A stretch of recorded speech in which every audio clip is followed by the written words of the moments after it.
Good evening, everyone. I'm Burcu Güneri, English lecturer at Atatürk University, and I'll be leading Dr. Sahar Kamis keynote speaker session tonight. Dr. Sahar Kamis is an associate professor in the Department of Communication and an affiliate professor of Women's Studies at the University of Maryland, College Park. She's an expert on Arab and Muslim media and the former head of mass communication department at Qatar University.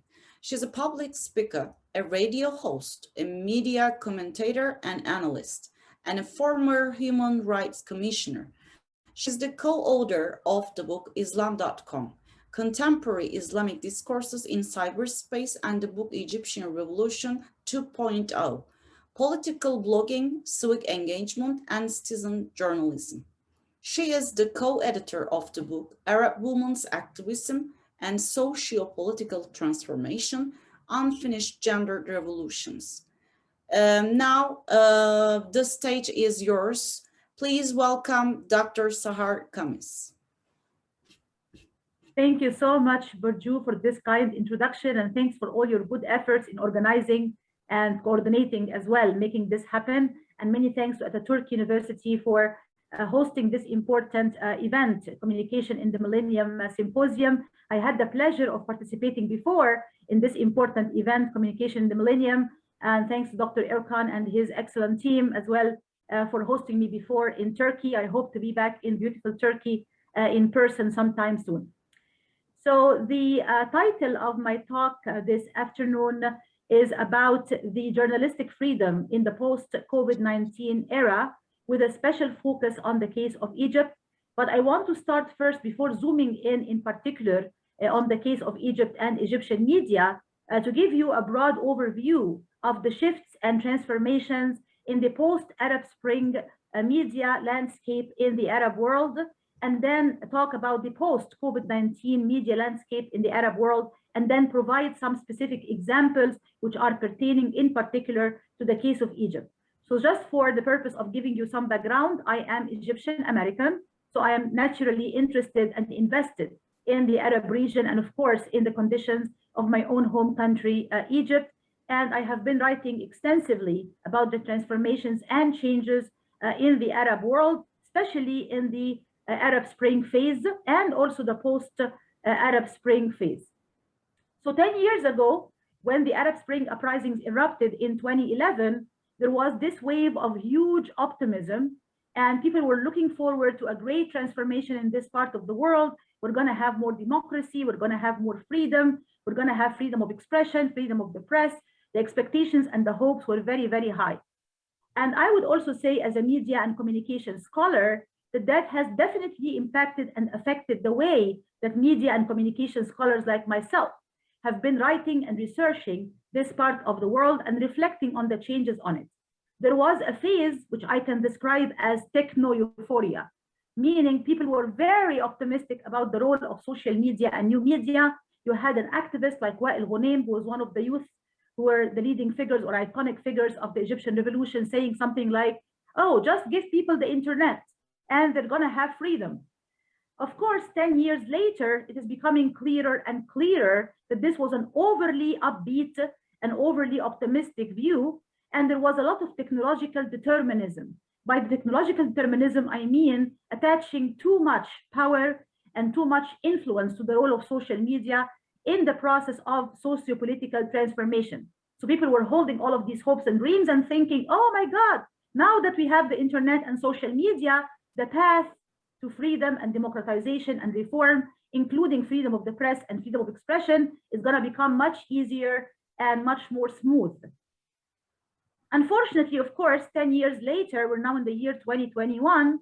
So we are talking about 1 decade, right, after the eruption of the so-called Arab Spring uprisings in 6 different Arab countries, Egypt, Libya, Tunisia, Yemen, and Bahrain. And we are looking at the scene now in a completely different way.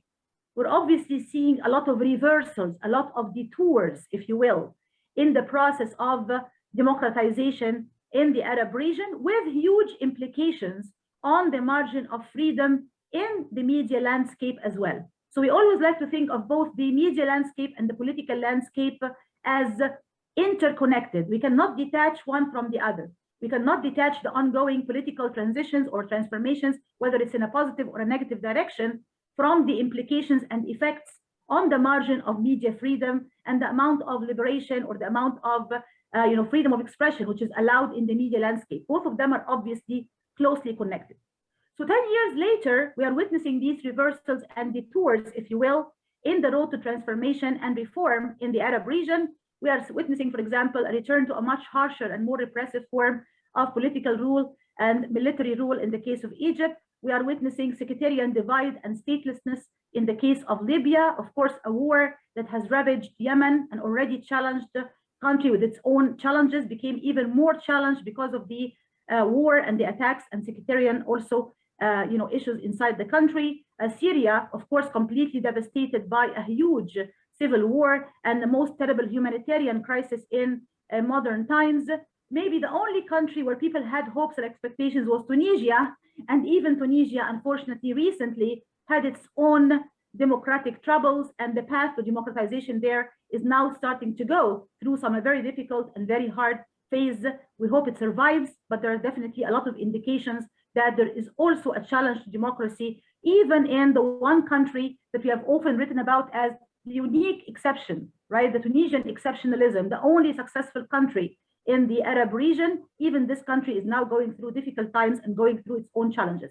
Of course, in Bahrain, there was the crushed or silenced or forgotten uprising, which people do not talk about enough because it was crushed by the regime, and the regime itself used its own media tools and its own funding and money to try to completely silence this uprising as if it never happened, which is why I refer to it as the forgotten or the silenced uprising. So the picture is very gloomy. How did that affect the media landscape? Well, there have been huge consequences on the media landscape in the Arab world in this post-Arab Spring phase. The reversals in the road to democratization and reform also had huge implications on the media and communication landscape, with many of these media being basically shut down by the regime in many cases, using forms of direct and indirect censorship. Direct censorship whereby the regime simply shuts down certain media organizations or fires certain journalists or arrests them, right, or kills them. All of that has been going on. Or indirect controls through, for example, sponsorship, funding, appointing certain pro-regime figures in key positions and key places in order to become the mouthpieces for the regimes in power. So all of this, amalgamation or combination of different direct and indirect control mechanisms definitely made the margin of press freedom in this region shrink even more. When you look at all of that, of course, in addition to a number of economic, professional, and infrastructural challenges in this important part of the world, you can get a very bleak picture of the condition of journalism and journalists in this part of the world in the post-Arab Spring phase, 10 years after the eruption of these revolutions. Then comes the other most important factor, which is also the COVID-19 pandemic, which we all know has had huge implications on the whole world, right? In terms of travel, education, communication, even this symposium that we are now participating in would have been held, of course, in beautiful Turkey if there was no pandemic. So basically, it's affecting every aspect of our life. In the Arab world, definitely the COVID-19 pandemic has had huge effects and implications on the amount of freedom which is allowed for journalists and media professionals in this important part of the world. The implications and the effects have unfortunately been far from ideal. In many cases, they were even negative, and I would say detrimental in so many different ways. And I'm going to detail some of these effects and implications before zooming in particular to talk about the case of Egyptian media and to give it some special focus and special attention. The COVID-19 pandemic was used by many governments in the Arab region as an excuse to try to crack down on freedom of the press and freedom of expression, shrinking the margin of press freedom, which has already been suffering even further and even more with more restrictive measures. Some of these restrictive measures have been, for example, through the issuance of what is called cybercrime laws. So these cybercrime laws, unfortunately, have been very much ambiguous and very much, vague, not clear on purpose. So it would say something, for example, like journalists who spread misinformation or disinformation about the pandemic might very well face certain very difficult consequences, such as, the newspaper could be closed, or they're going to lose their license. They're going to lose their own, position as journalists. They will not be allowed to exercise their own profession or to exercise journalism anymore. However, the terms like disinformation, misinformation, all of these terms were not clearly defined. In many cases, they were left very vague, very general, and very ambiguous. And I would argue that that was done on purpose to give the regime a bigger hand or a bigger power in terms of cracking down on press freedom and on the journalists even more, under the mantle or under the disguise or the cover of fighting misinformation and disinformation. So we have been witnessing arrests of journalists throughout the Arab region. Some of them stopped their own profession or completely stayed away from blogging, tweeting, writing, or publishing altogether. Some of them decided to exercise their activism or journalism from exile for fear for their own safety and the safety of their own families. Some of them started to write under pseudonyms or nicknames or fake names so as not to hide their own identity and therefore stay out of trouble. The effect has been really huge. When I wrote the co-authored book, Egyptian Revolution 2.0, Political Blogging, Civic Engagement, and Citizen Journalism in the year 2013, at the time, the picture was not that gloomy, and there were still political bloggers and writers who were, taking the risk and trying to really face even the consequences and so on.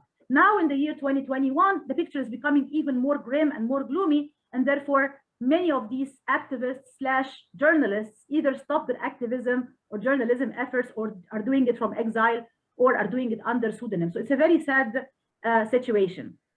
Other factors which have also been impacting journalism in this region in the post-COVID-19 era also include professional challenges, infrastructural challenges, and economic challenges. It is no secret that there are so many media organizations that started to close down their doors, to shut down or to downsize their staff because of the COVID-19 pandemic. That, of course, has had huge professional as well as economic effects on journalists who are practicing journalism in this region. Many of them lost their own jobs, lost their own source of income. They were asked to leave. And of course, as a professor, also not just of communication studies, but also a professor of women's studies and gender studies, I always have a very specific gender lens, which I use in these cases to look at how all of these changes have been impacting not just journalists in general, but women journalists in particular. And in many cases, unfortunately, Arab women journalists have been the hardest to hire and the easiest to fire. In other words, it's hard for them to get into the job or to put their foot in the door and to have a position or a place in the field of journalism in the first place. But once there is closing down of certain media organizations, shutting down or downsizing, unfortunately, they are the easiest to lose their jobs and to lose their source of income under very weird and very unclear and unfair justifications like, oh my God, she's a woman, she cannot work 12 hours like her male counterpart or her male colleague, or she has another source of income, or her husband or father could be supporting her. All of these lame and really unjust and unfair excuses, which we know, of course, is not true, because in many cases, women are the breadwinners and they are the backbones of the family, and they contribute to it socially and economically. So these kinds of economic and professional impacts have also affected journalists in this region in general, and I would say also women in particular.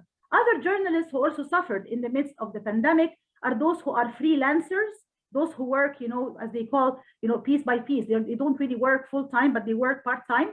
Many of them had difficulties in terms of keeping their own license. Some of them did not even have an official, journalistic license, are not allowed to have some kind of permanent source of payment. They were also very easily sacrificed and lost their own sources of income and their own jobs in the midst of the pandemic as well. Another important factor to remember is the infrastructure, right? With the pandemic, everything is going on online, right? Virtually. So if I did not have high-speed internet, I will not be able to join you all this afternoon. And this is very much how we have been doing business for the last year and a half. We've been on Zoom, on Skype, on different social media platforms all the time, virtually connected to the rest of the world. However, we cannot assume that this is the real reality or the lived reality for people all over the world.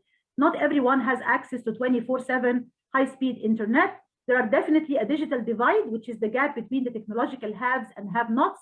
And it's not just between one country and another country, it's even within the same country. In other words, you have the more developed countries and the less developed countries. There are, of course, differences in infrastructure and technological advancement and all of that, but even within the same country, you can find differences, for example, between rural and urban areas, the more rich and the more poor neighborhoods. All of these differences are true. And again, putting on my specific gender lens, I would also speak of a gender digital divide, which means that when it comes to the realm of technology and using technological tools and so on, women also have disadvantages there as well, because it is no secret that, for example, in the Arab world, there is a high illiteracy rate in many countries, but that rate becomes even higher among women and becomes higher in rural areas. And it impacts, of course, those who have less digital literacy. So it's not just about having high-speed internet 24/7. You also have to know how to use these tools in the correct way or the accurate way, which requires a level of digital literacy. All of that meant that there were huge implications also on the field of journalism, since not all journalists in the Arab world have access to 24/7 high-speed internet, and not all of them necessarily have digital literacy skills. Definitely that impacted, for example, journalists in a country like Syria, where the infrastructure is very poor, especially in the opposition areas like Idlib and other places. They don't have the technological infrastructure or the literacy skills to use the technology very effectively and very professionally. So that impacted them even in much, much worse ways. And women also, not all of them had the tools or the technology or the preparation or the digital literacy skills and so on. So this also had huge impacts on journalists and the way they carry out their work in this region. So you see here an amalgamation or a combination of different factors: professional factors, infrastructural constraints, economic constraints, professional constraints, and of course the huge political impacts as well. All of these factors combined have also created a very unfavorable and very difficult atmosphere for journalists in this part of the world.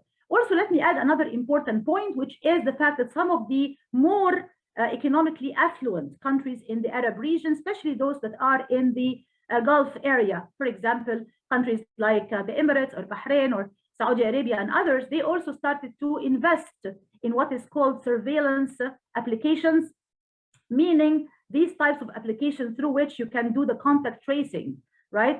And of course, these applications are somehow marketed and justified under the mantle of protecting public health. We are trying to use all of these apps like contact tracing and other applications in order to make sure that we know who you dealt with, where have you been, where is your location, who did you interact with, and so on and so forth, in order to keep you safe and to keep other people safe and to keep society at large safe.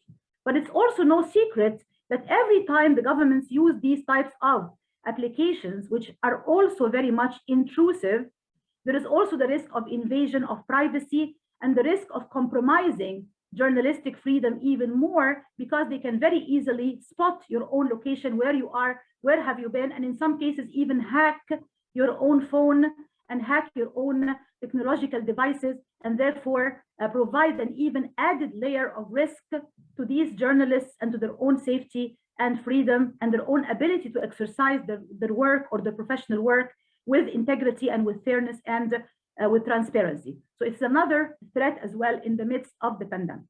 So that was the overview in terms of the shifting post-Arab Spring media landscape in the Arab world, as well as the shifting media landscape in the post-COVID-19 era as well. So zooming in specifically in the case of Egypt, Egypt is no exception to many of the factors I just mentioned now, whether politically, economically, professionally, or infrastructurally. Many of these challenges I talked about earlier have also impacted journalists' ability to carry out their work professionally in this particular country. And there are, of course, examples where journalists have had to pay the price for trying to present a story or a narrative about the pandemic, for example, which is different from the official state narrative. And every time that happens, there are always severe consequences for it. So there have been crackdowns on journalists, for example, who try to report on the COVID-19 pandemic in a way which could be contradictory or challenging the official state narrative, whether presenting different numbers, different figures about the number of cases impacted, the number of cases hospitalized, the number of deaths, or the figures related to death, and so on. And we have seen, for example, just to give one brief example, the case of Mohammed Munir. He was an Egyptian journalist.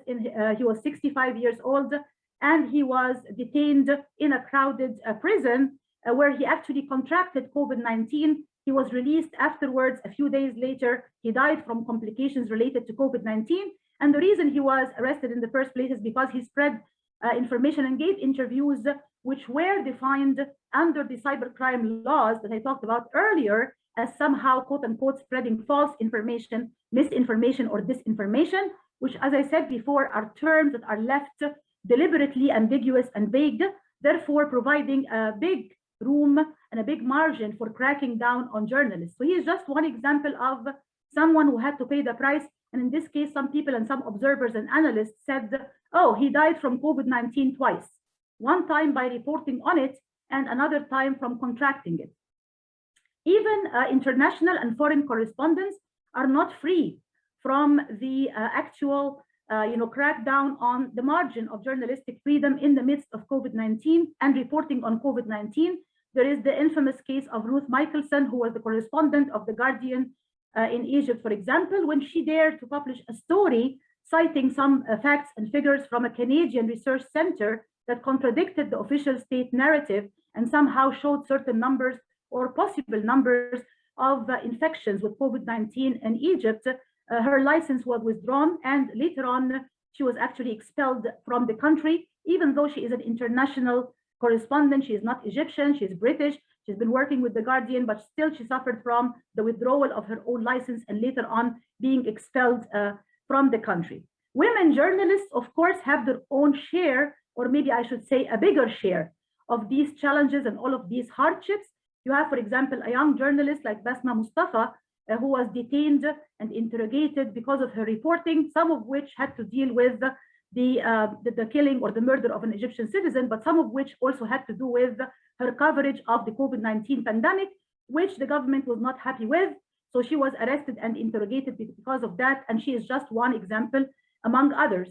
And overall, of course, the environment, as I said before, is quite unfavorable to journalists. And if you zoom in on particular journalists like women, like those who are in rural areas, those who have less infrastructure or digital skills, or those who are part-time and freelance journalists, you will see that all of these challenges are multiplied many times over.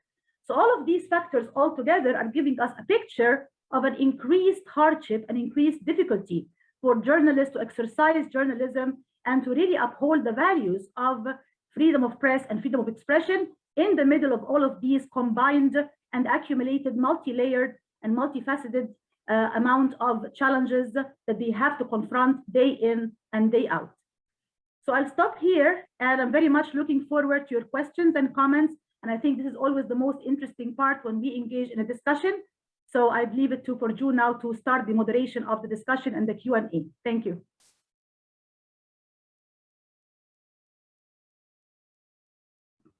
Thank you, Dr. Sahar. That was amazing talk, brilliant talk.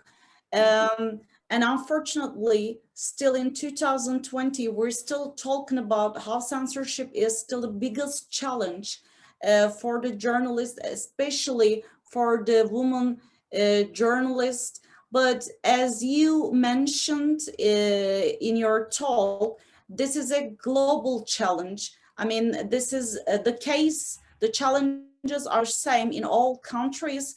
It's not the problem of some regions, but this is a global challenges. And for myself, at least, and I'm quite sure that I'm talking on behalf of my colleagues as well, I feel so sorry. We're still talking about those kind of challenges, and the persons you mentioned, the people you mentioned, sorry, it was really heartbreaking. So I feel so sorry, but thank you. It was an amazing talk. Now we're, please feel free if you would like to ask questions or share comments. You can use the chat box, or you can raise your hands, or you can turn on your microphones and you can ask your questions to Dr. Sahar Khamis. Yes, who's going to be the first?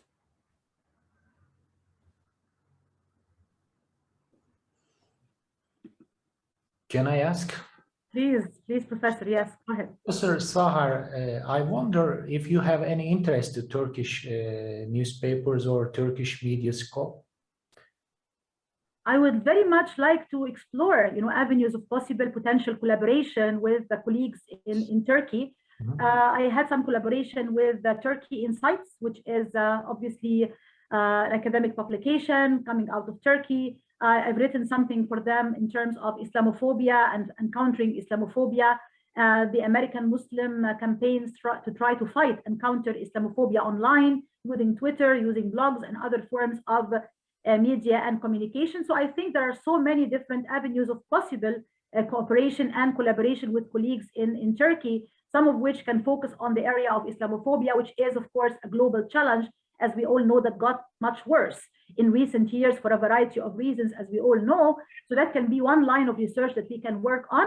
Another line of research, of course, could be what I just talked about earlier in terms of COVID-19 and the effects it had on journalism and journalists, which indeed is a global phenomena, although it does differ from one country to another and from one region to another. So I really do have a lot of thoughts, a lot of ideas in terms of potential and possible collaboration with colleagues in Turkey, and I would love very much to explore them and to work on them and hopefully move forward in that direction.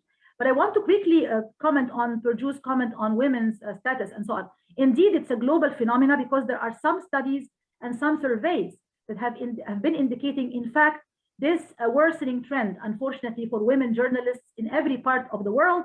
It just gets worse, so to speak, in some parts of the world more than others because of the variety of factors I mentioned, some of which impact women more so than men. So if you add to what I also mentioned in advance or before, if you add to all of that stuff also something like women's, increased workload during the pandemic, they are the caretakers, they are the ones who are expected to take care of the family, to take care of the elderly, to take care of the sick ones, to take care of the children. All of that stuff also means that they have added layers of burdens on their shoulders.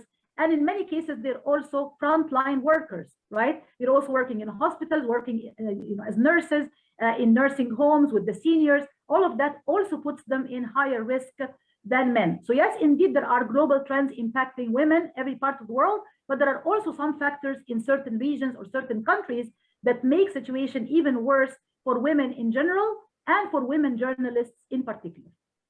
Thank you. Thank you, Dr. Sahar. Okay. I also want to ask another question. As a foreigner academician, as you mentioned, you know more about the journalism issues in Turkey. There are some critics in about Turkish media, as you know, starting from the freedom of the press and ownership pattern and journalistic issues. And how do you see, or what is your comments on these issues? I mean, the criticism about Turkish media scope. Yeah, I wish I was more of an expert on this particular area, but in general, I think I'm seeing a tug of war of some sorts, right? A push and pull mechanism between somehow the government and the journalists, with each party trying to, exercise more of its own power or more of its own control. Turkey is not an anomaly, it's not an exception when it comes to this particular tug of war I'm talking about, but it's always the case that this issue is brought up with Turkish friends, Turkish colleagues. They talk about this whole, tug of war. We're trying to have a bigger margin of freedom of the press, freedom of journalism, freedom of expression. So it seems to me that there is a push and pull mechanism between the government and the journalists, or in some cases, those who are, asking for more freedoms in general, not just in journalism, but in public life and other spheres of life. And my own anticipation moving forward is that, whether we're talking about Turkey, whether we're talking about Egypt, whether we're talking about other parts of the world, that this push and pull mechanism or this tug of war that I'm talking about is not something that's going to disappear tomorrow morning. It's not something which is going to vanish overnight. This is going to be a long-term process because governments are trying to build their own consolidation of power using new tools. And those who are also trying to fight for more freedoms, whether in the public sphere or in the journalistic sphere, are also sharpening their own tools as well. And that reminds me of when the Arab Spring erupted 10 years ago, the governments were taken by surprise. They panicked. They did not know what to do. They started to shut down the internet. They started to do things that were very, very much counterproductive, and even in some cases backfired and created huge economic losses for the country. Like in the case of Egypt, shutting down the internet for a whole week, costed the country a lot of money, and people were going out in the streets in even more numbers, huge numbers, to try to check on each other. So it did not work. Other countries like Syria were looking at what was happening in Tunisia and Egypt and building their own learning curve. They, oh no, we're not going to repeat the same mistakes. We're going to become more technologically savvy, and we're going to build our own learning curve. So we're going to only shut the internet at the time when people are most likely to go out in the streets and engage in protests or demonstration. We're going to close it down, for example, Thursday afternoon and Friday, which is the time that most people are likely to go out in the street. So they looked at what was happening in Tunisia and Egypt and learned the lesson, and they created Syrian Electronic Army, which is an army of hackers, basically, that goes after the regime's opponents and tries to hack and sabotage their own websites, and in some cases chase after them and even arrest them and go after them in so many different ways. So what I'm trying to say here is that this tug of war I'm talking about means that both parties are sharpening their tools. The governments are building their own learning curve, becoming more technologically savvy and clever, and finding new ways to go after their opponents, whether they are human rights activists, whether they are journalists, people who are calling for more freedom in general. And then those activists and journalists are also trying to find new ways and new tools in order to maneuver this increasingly risky environment and to try to find a margin where they can also have their own voices heard and exercise a reasonable level of agency and a certain level of freedom of expression, if you will, despite all of these odds and despite all of these challenges. So in my view, this tug of war and push and pull mechanism will continue for a long time to come. Thank you. Thank you. So you're saying they're going to use an excuse. It doesn't matter what it is, but they're going to use, as you mentioned again, they used COVID as an excuse to censor journalists, the press, the media. And you're saying we're not going forward, but we're going backwards, because if I'm wrong, please correct me, but you said in 2014, it was more free media in Bahrain and Egypt and the other countries you mentioned. But now it's 2021 and this is getting worse. Is it correct, Dr. Sahar? Yes, I was trying to say that COVID-19, of course, gave this excellent excuse for regimes to curb further or to really kind of crack down further on journalistic freedom and freedom of expression for the number of reasons I mentioned. I said that in 2011, that was the year I mentioned, in 2011, when the Arab Spring uprisings erupted, people were asking for freedom and for more, a larger and bigger margin of democracy and freedom. That's why they went out in the streets.